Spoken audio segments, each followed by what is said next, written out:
Now, back to T3 dito sa TV5.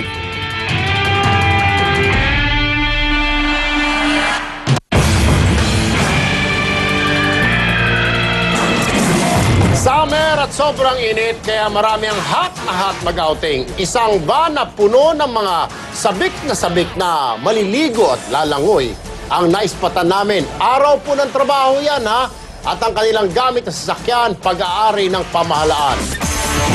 Habang pinabaybay ng team ng T3 ang kahabaan ng San Jose del Monte, Bulacan patungo sa Angat, ito ang aming naispatan. Isang light ace van na pula ang plaka at may numerong SJL 434 ang bumabaybay sa National Highway.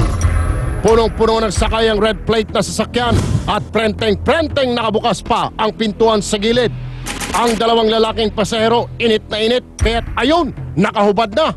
Umaga ng Biyernes at working day sa pamahalaan. Abay, saan kaya ang destinasyon ng mga sakay? Patuloy naming sinundan ang naturang van.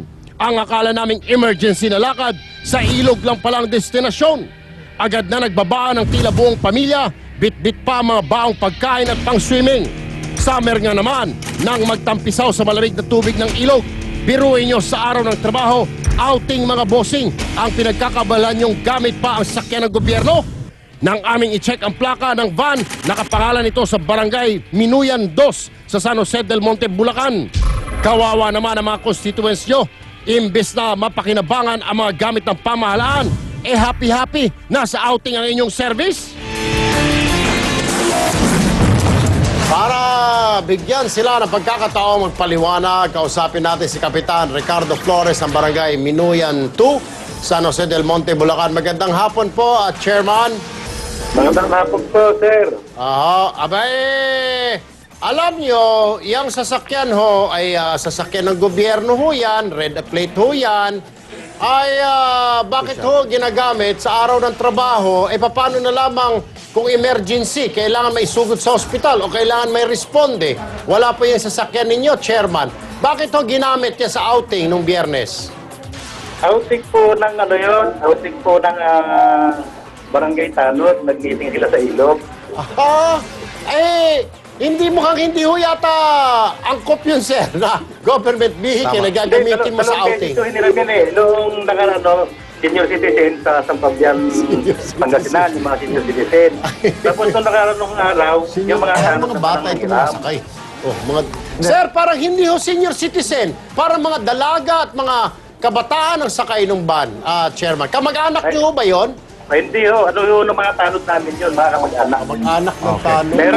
Meron nung nanghiram dito sa akin. Pero paalala lamang po, Chairman Sir, ano po, sabihin na natin outing yun ng mga tanod. Mga tanod po gumamit. Pero still, sir, yung mga sasakyang red plate for official use only. Okay? Yung pong lakad na yan, hindi po official use yun kasi excursion po yung kasama yung mga kamag-anakan. Alright.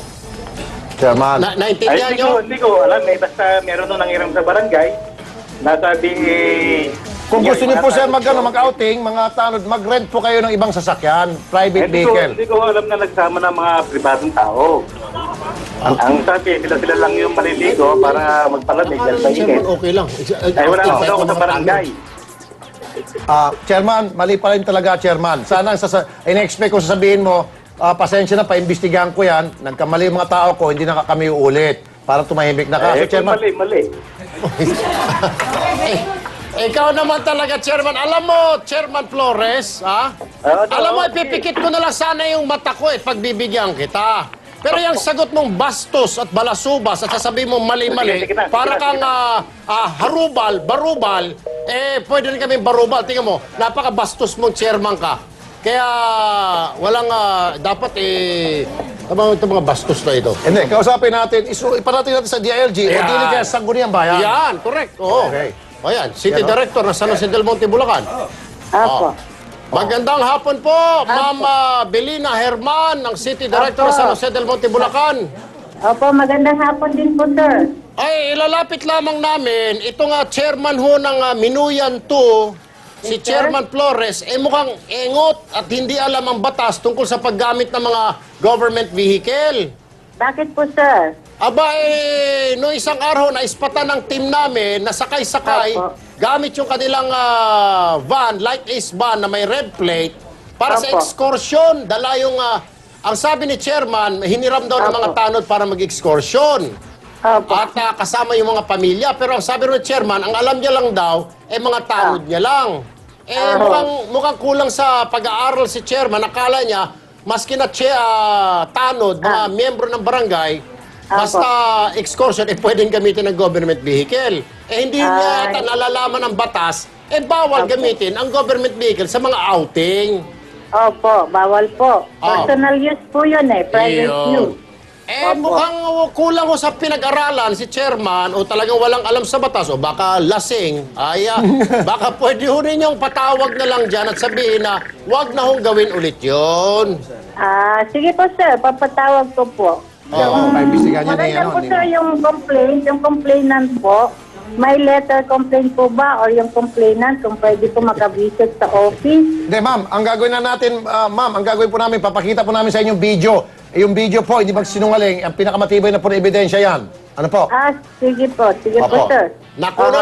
Nakunan ho namin ng aming grupo, hindi Opo, naman talaga opo. yun ang pakay namin, pero dumaan ho sila sa harap na namin, mga nakahubad okay. pa, may mga dalang kaldero, inumin sa loob ng van, mag-excursion. naku po. Papalusutin na lang ho sana namin pagsabi si chairman, pero medyo bastos ho yung kapitan ninyo. At sabi niya, kung mali, di mali, at ibinaba yung telepono.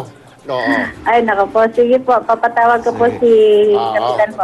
Ma'am, sabihin niyo lang, at saka hindi lang sa Minuyan 2, lahat po ng barangay ho natin dyan, pagsabihan ho na bawal gamitin yan kahit na ang gumamit yan ng chairman. Basta ginamit sa outing at hindi official business, bawal ho yun. Opo, bawal po yan. Personal use yun Alright, sige, asahan ho namin, ma'am, ha? Napatawag Opo, niyo si sir. chairman. Opo, sir. Papatawag ko po as soon as possible.